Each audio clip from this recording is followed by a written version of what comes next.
এতটা পথ পেরিয়ে এসেছি, তবু যেন হয়ে গেছি অচেনা। স্বপ্নেরা খুঁজে যায় শেষটা, আছে কি রাখা বাঁচার ঠিকানা।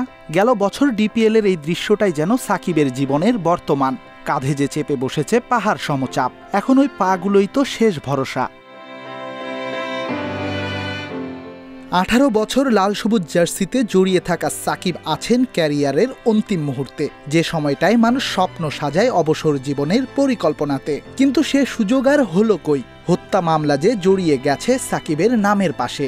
যদিও বাস্তবতা বলছে ঘটনার সে সময়টায় সাকিবের ব্যস্ততা ছিল কানাডার গ্লোবাল টি-20-তে। দেশে না থেকেও এমন মামলা তাই হাস্যরস জুগিয়েছে পুরো দেশ জুড়ে।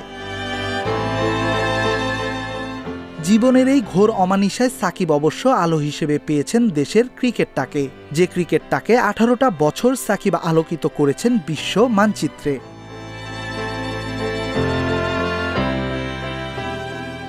সাকিবের হয়ে প্রতিবাদটা এসেছিল সাবেক টেস্ট কাপ্তান মুমিনুলের ফেসবুক পোস্টে। মিথ্যা মামলা প্রত্যাহারে প্রথম আওয়াজ তুলেছিলেন স্পষ্ট কণ্ঠে। এরপর সে কাতারে যোগ দিয়েছেন অভিজ্ঞ মুশফিক থেকে দলের অধিনায়ক নাজমুল শান্ত। কাঁধে কাঁধ রেখে একই সুরে প্রতিবাদ জানিয়েছেন সাকিবের প্রতিটা সতীর্থ।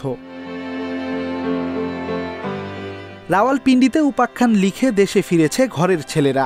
রাজকীয় বরণে ফুল হাতে এদিন বিমানবন্দরে উপস্থিত বিসিবির কর্মকর্তারা।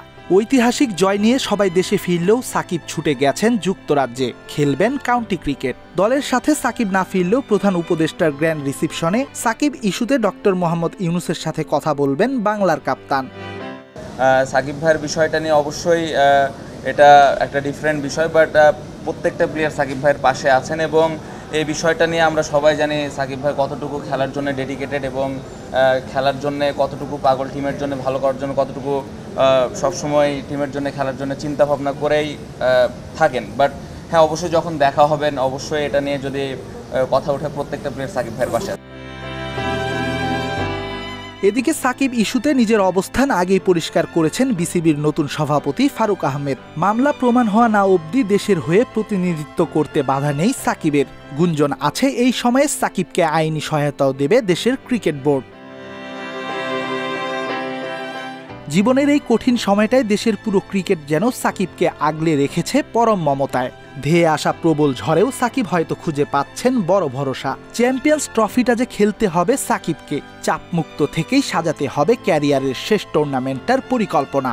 রাওয়ালপিন্ডির মতো যেন চ্যাম্পিয়ন্স ট্রফির ফাইনালেও শান্ত বলতে পারেন। মুশফিক ভাই সাকিব ভাই যখন ব্যাটিং করছিল আমরা সবাই ড্রেসিং রুম থেকে যাচ্ছিলাম যে এই দুজনই খেলাটা শেষ করুক। এত বছর ধরে ওনারা বাংলাদেশের হয়ে খেলছেন, কত ম্যাচ জিতিয়েছেন। রেদওয়ান শাওন, ৭১।